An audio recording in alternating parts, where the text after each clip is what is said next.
Serangan brutal Israel ke kota Gaza langsung berdampak buruk pada negeri Zionis. Kini negara Yahudi tersebut sedang ditimpa berbagai kekacauan yang melanda. Selain di demo besar-besaran dari warganya, Israel juga mengalami kerugian hingga 1.097 triliun rupiah. Mirisnya lagi, Amerika Serikat yang menjadi sekutu Israel gak banyak membantu lantaran mendapat serangan dari Houthi Yaman. Cetak Gol coba merangkum kekacauan Israel pasca menggempur habis kota Gaza sebagai berikut.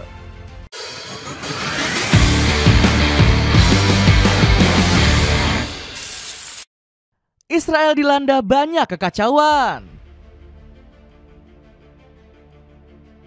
Israel nampaknya gak bisa melihat rakyat Palestina hidup dalam kedamaian. Negeri Zionis ini kembali melancarkan serangan di jalur Gaza, tepatnya di wilayah Khan Younis dan Rafah. Saking kejamnya, tentara Israel sampai harus menggunakan rudal pemusnah untuk meluluhlantakkan wilayah tersebut. Aksi bengis negeri Yahudi ini menimbulkan korban jiwa yang gak sedikit. Serangan terbaru di hari Jumat kemarin telah menewaskan setidaknya 11 orang. Jika ditotal, tentara Israel telah membunuh warga Gaza yang gak bersalah mencapai 700 orang. Mereka menjadi korban keberingasan Benyamin Netanyahu yang kekeh melanggar gencatan senjata. Akibatnya, pejuang Palestina atau Hamas murka bukan kepala. Kelompok pejuang ini langsung memborbardir Tel Aviv dengan ratusan roket. Tindakan tersebut diambil sebagai langkah balasan rakyat Gaza atas serangan tak berperi kemanusiaan tersebut. Usut punya usut, serangan pejuang Gaza ternyata didukung oleh kelompok Houthi. Gerakan yang berbasis di Yaman ini disebut sukses menyerang Bandara Ben Gurion dengan rudal supersonik. Alhasil kekuatan Israel saat ini mulai melemah dan hilangnya kepercayaan diri para tentaranya. Buktinya banyak prajurit medan perang Yahudi yang mundur karena terkena mental.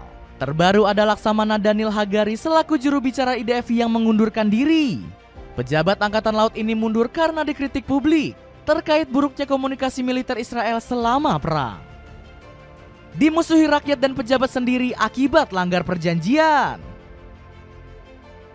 Pemerintah Israel juga dipusingkan dengan situasi kacau yang terjadi di dalam negeri. Ribuan rakyat negeri susu melakukan demo besar-besaran ke Benyamin Netanyahu. Mereka marah melihat sang pemimpin yang kerap menyerang warga sipil tak bersalah. Kendati demikian, politikus berdarah Polandia ini ogah mendengarkan keluh kesah warganya.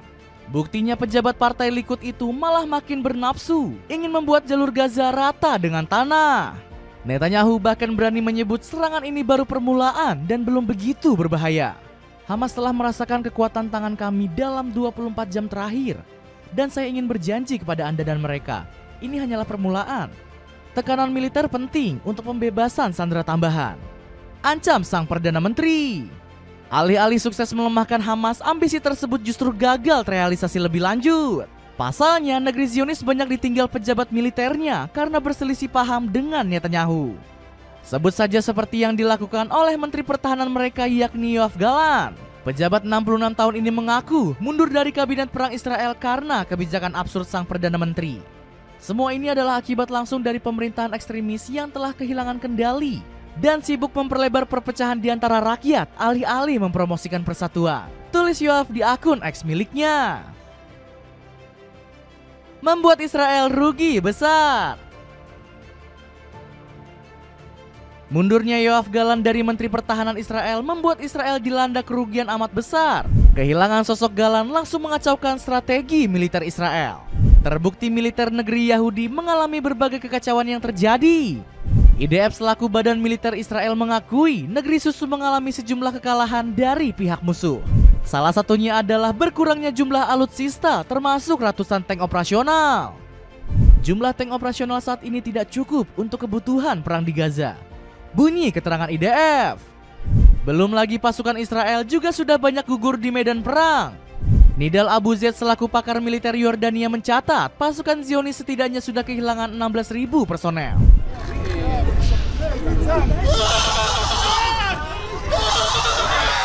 Lebih mirisnya lagi, Israel juga mengalami kerugian besar dari segi finansial.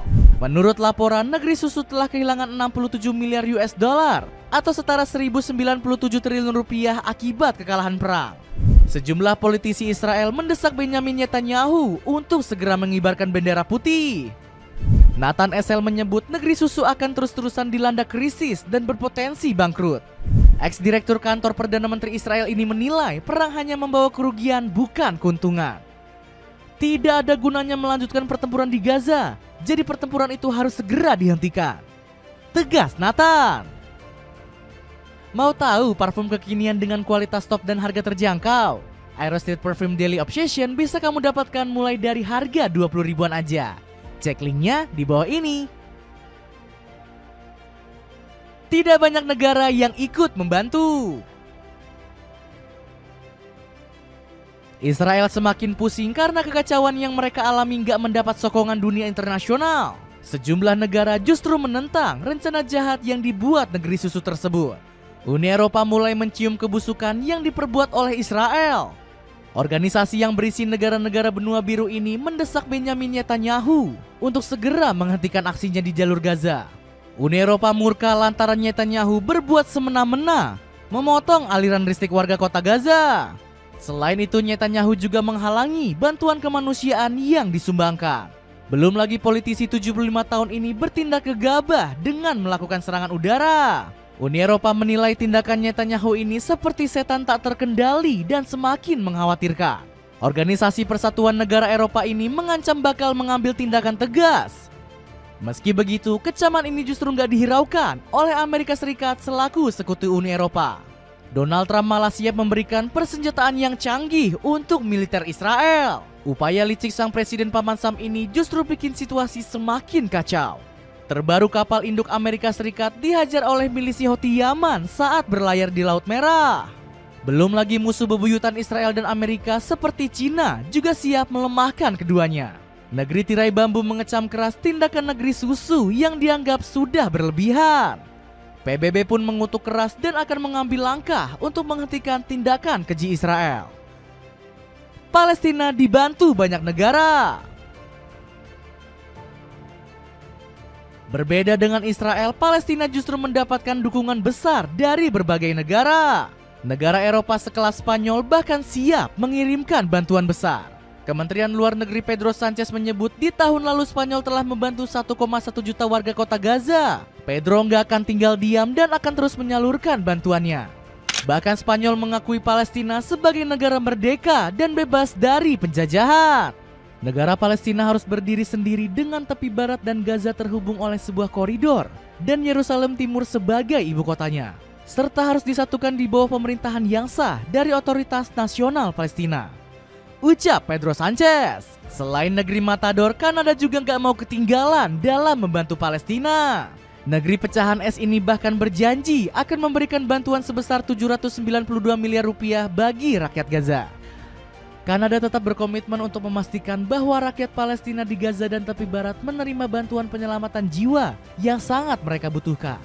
Tulis pernyataan Kementerian Urusan Global Kanada. Padahal Kanada dulunya menjadi negara sekutu Amerika Serikat.